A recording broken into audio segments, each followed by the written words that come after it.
po, welcome sa ating Be Empowered program. At nandito po tayo ngayon, meron tayong special guest. Pero bago natin alamin yung story niya, alam niyo po na dito sa abroad, dito sa Hong Kong, I can say kasi as of now, nandito ako naka-assign. Alam niyo po na isa sa pinakadahilan ng problema dito sa Hong Kong is pagdating sa pamilya. Actually, recently lang, I believe na balitaan nyo rin po yung balita na may nagpakamatay na kababayan natin. Hindi nga siya ganun katanday, pero nagpakamatay na. Bakit? Problema sa pamilya. Yun yung reason kaya pag-uusapan natin itong inspirational na story ng pamilya ng special guest natin for today. At kasama natin ngayon, ano pong pangalan ninyo? Ako si Margie Gulbin, Bagona. Ma'am Margie. Okay, Ma'am Margie, gano'n na po kayo katagal na OFW? 15 years. 15 years? Pero taga saan po kayo talaga sa Pilipinas? Cavite po, Tansa. Cavite. Tansa, Cavite. Okay, so Hong Kong lang po ba yung abroad mo? Iba-ibang bansa rin? 3 years po ako sa Saudi. Yan yung pinakauna mong Yes abroad, po. Saudi, and then afterwards? Hong Kong. Sa Hong Kong. So the rest is Hong Kong na Yes po. Saudi yung pinakauna. Yes po. Nung nag-decide ka mag-abroad papuntang Saudi, anong pinaka-reason mo para umabot sa punto na let me go abroad? Kasi that time, Pastor, nag-work ako sa company. And din yung company namin is that time, nagkaroon ng crisis. So, that's why nag-Middle East ako. And then, pagdating ko sa Middle East, hindi ko alam na ganun pala yung magiging buhay doon. Okay, speaking about Middle East, yung masalimuot na buhay na naranasan mo as OFW is dito sa Saudi. Yes po. Ano pong nangyari dyan sa Saudi na yun? Kasi yung amo ko kasi sobrang stricta niya. Gusto niyang kahit lahat iuutos sa'yo. And then that time, yung magpapakain ako sa alaga ko, pag hindi kinain ng alaga ko yung pagkain niya, ikukulong kami sa kwarto. Hanggat hindi naubos, hindi kami makakalabas. Ilan taon yung alaga mo nun? Nag-umpisa ako ng 9 months pa lang siya. 9 months pa lang siya. Pero yung that time na parang kinukulong kayo, ilan taon yung bata na yan? 1 year. 1 year old. Kinukulong kami. And then, kasi siya, parang may depression din siya. And then, Yung amo na yan, okay. Yes po. And then, lagi kaming nag-aaway kasi wala siyang control sa sarili niya. Kaano ka rin po katagal ulit nun sa 3 Saudi? years. 3 years. So, normally, ang kontrata lang, di ba, 2 years? 2 years. Pero bakit even though, despite na parang worse na nga yung trato sa'yo, bakit parang, okay, tuloy pa 1 taon? Kasi yung pamilya ng amo ko is, mahal nila ako. Kasi yung inalagaan ko, unang apo nila. And din yung amo ko kasing babae, pamangkin ng queen doon sa Saudi. Middle East. So, kaya nag-extend ako dahil sa bata at saka sa pamilya ng amo. Pero bakit di ka na nag-renew? Kasi nga, nabalitaan ko na yung asawa ko naman nagluloko, na lulong siya sa barkada at saka sa bisyo. Kaya umuwi ako ng Pinas na hindi ako nagpasabi. Talagang sinurprise ko siya. Sinurprise mo siya. Nung sinurprise mo siya, sino talaga yung na-surprise? Siya o ikaw? Ako ang na-surprise kasi pagdating ko wala siya. And then umuwi siya ng madaling araw. Sobrang lasing. So, imbes na i-surprise mo siya, na-surprise ka kasi wala kang dinatnan nun, and then lasing na lasing. Oo, and then nakakaawa yung mga anak ko, Pastor, kasi every time na magpapadala ako ng pera, hindi niya ginagastos sa mga anak ko, kundi Sa bisyo lang. sa bisyo lang. Sa mga barkada, parang pesta yung bahay pag nagpapadala ako. Ganon. Yung nalaman mo lahat ng yan, kamusta yung loob mo that time? Puno ng galit, Pastor. At saka depressed ako that time. And then puro kami away, umabot sa physical na pagsasakitan din. One time, muntik na niya akong mapatay. Kasi nung nagkasagutan kami, hindi ko alam na binasag pala niya yung isang bote ng coke. And then ihahampas sa ulo ko. Buti na lang nakatakbo ako. Kaya yun yung situation na naghiwalay kami. So, naghiwalay kayo? Yes, Naghiwalay kayo. Then, kanino napunta yung mga bata? Nasa akin. Ilan yung anak niyo? 2 po. So, dalawa. Ikaw nagpalaki Ako niya. So, di ba, galing ka ng Saudi, tapos bumalik ka para resolbahan itong problem with sa partner mo na ito. Gano'n ka rin katagal na nag-stay dun sa... 1 year lang po. Kasi lahat ng ipon ko naubos. Kasi mahirap yung araw-araw ka gumagastos, wala naman pumapasok.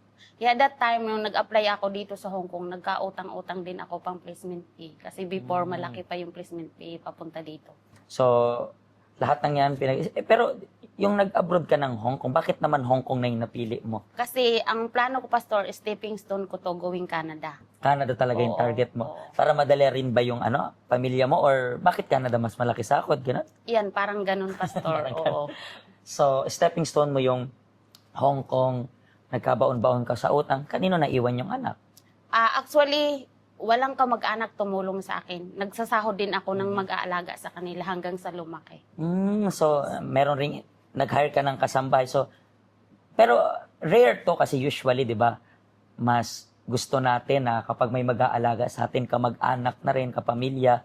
Pero bakit mas nag-decide ka na lang, kasambahay na lang, kaysa naman iba pang kamag-anak? Kasi yung mga kamag-anak ko, hindi rin naman nila naasikaso kasi may mga anak din sila.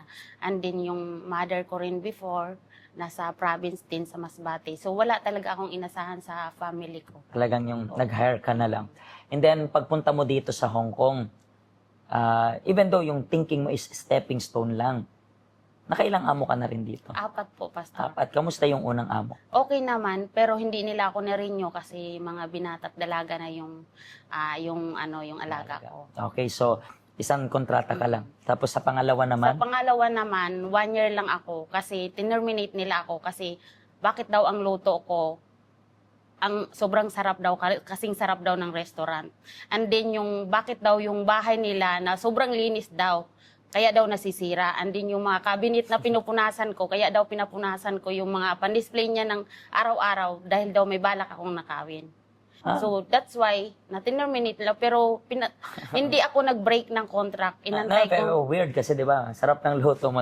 So dapat pala maalat. Pag nilutuan mo naman, Pastor, na walang lasa, nagrereklamo din. Kaya minsan hindi mo talaga maintindihan. Hindi ba kasi usually na-issue dito na pag mga ganyan, 'di ba, parang pinagseselosan nila yung kasambahay nila kasi parang lagi napapansin ng asawa nila. Hindi naman ganun yun. Hindi naman, Talagang kasi- yun lang yung oo. simpleng rason.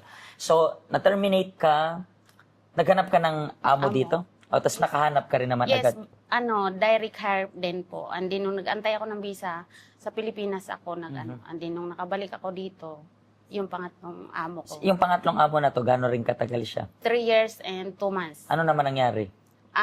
Dapat hindi nila ako ibibigay kaso lang, retire na yung amo kong lalaki. So, brinake ka na rin nila? Oo. Pero, pag ganun ba, kailangan mong umuwi pa rin kapag No ganun? need. Kasi Oo, kapag kasi good financial reason. situation, so, nagtuloy-tuloy ka lang pala that time. Oh, So, hindi mo na kailangan umuwi. Hindi, maganda rin tong masabi mo kasi minsan, hindi rin alam ng mga kababayan natin. Akala nila, tatakot sila na uuwi. Kasi dito, though kapag na-terminate ka, uuwi ka, pero hindi naman sa lahat ng case, depende sa reason, di ba? So, hindi ka na umuwi, nakahanap ka rin agad ng magandang Yes amo. po, yung nahanap ko tong amo ko, may... Ito na yun ngayon, yung amo ko ngayon. yung may nakakilala naman ako sa Facebook na nag-repair din dito sa amo. Ano ka nakatagal sa current mong amo na to? Mag-apat na contract na ako. 4 na contract. So, ilang years?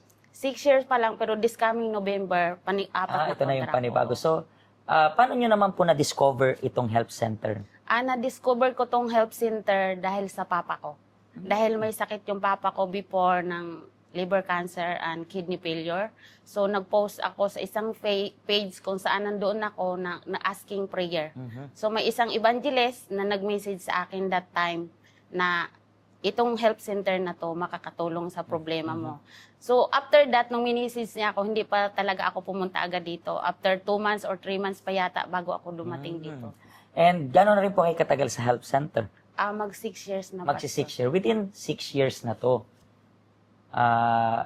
Basically, kung magsi 6 years pa lang, so ito rin yung time na nandito ka sa amo mong ito, di ba? Yes, Parang po. gano'n. So, within 6 years na to, so meron kang experience abroad na wala ka sa health center, tapos may experience ka rin sa abroad na nasa health center ka. Ano yung difference? Ang difference, Pastor, nung wala ako sa health center, yung finances ko is broke. Kasi wala akong guidance ng Diyos. Nung nandito na ako, lahat nakamanage, parang smooth lahat. Bilang single mom, hindi ako nagkukulang sa pangailangan kasi nakadepende ako sa Diyos. Dahil alam ko siya yung mag-guide sa akin at sinurinder ko talaga yung lahat sa Kanya. So, ito is within 6 years ka lang. Sabi mo na, nung pumunta ka dito sa Hong Kong, nagkabaon-baon ka sa utang. Di ba? Yes, medyo mahabang 6 years, pero kamusta na yung finances mo as of now? ngayon? Ang finances ko ngayon, Pastor, as of now is I'm blessed.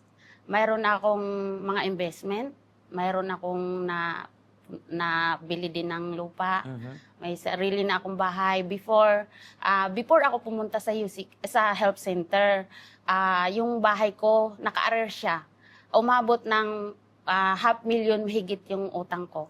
But in God's mercy, nabayaran ko yun with more than 100,000 higit. So, basically, yung Diyos nag-work sa'yo Yes, kasi Lord. nag-start kang dumepende sa Diyos, di ba? Yes po. At yun din yung gusto natin ipaintindi sa kababayan natin, di ba?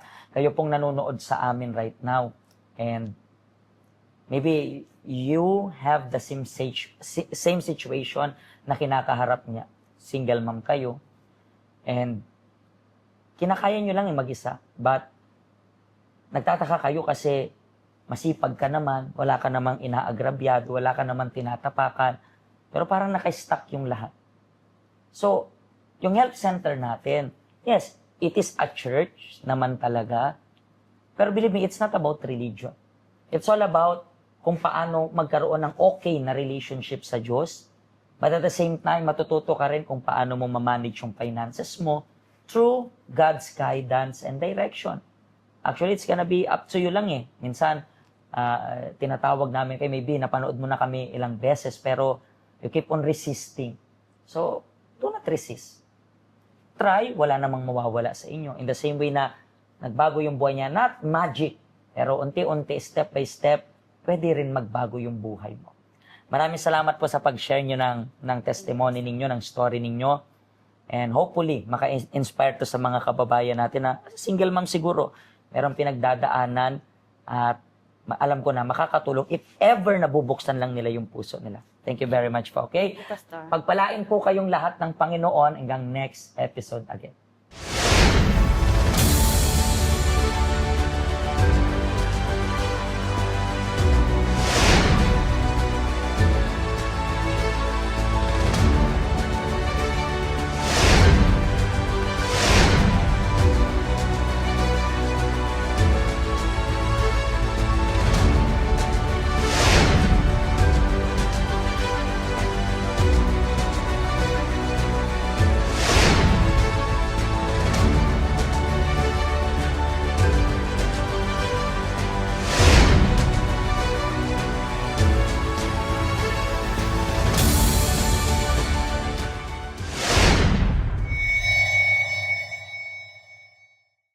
Hello, ako po si Pastor Joshua dito po sa UCKJ Health Center dito po sa Hong Kong. At yung mga napanood nyo pong testimony ay mga testimony ng mga OFW dito sa Hong Kong. Pero I believe makaka-relate rin naman kahit nasaan po kayong bansa. Basta OFW.